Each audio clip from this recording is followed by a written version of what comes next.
Welcome to McPlum, simple solutions served daily. Begin by assembling every ingredient so cooking flows like a restaurant.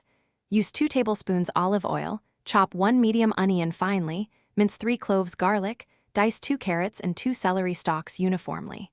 Rinse and trim 1 cup green beans and chop 1 medium potato into half-inch cubes.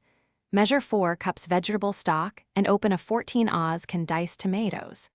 Keep 1 tablespoon tomato paste, 1 teaspoon salt, and 1/2 teaspoon black pepper within reach to add at the right moment. Heat a heavy pot over medium heat and add 2 tablespoons olive oil. Sauté the onion until translucent, about 5 minutes, then add minced garlic for 30 seconds to bloom aromas.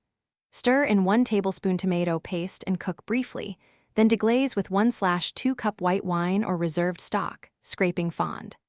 Add the 14 diced tomatoes, 4 cups vegetable stock, diced potato, carrots, celery, and 1 cup green beans. Bring to a simmer and cook uncovered for 25 to 30 minutes until vegetables are tender. Finish the soup by tasting and adjusting seasoning.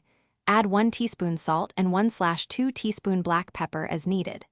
For brightness, stir in 1 tablespoon lemon juice and simmer 1 more minute. If you prefer a restaurant creaminess, remove 1/3 to 1/2 of the soup, puree until smooth, then stir back for texture balance. Alternatively, pulse briefly with an immersion blender.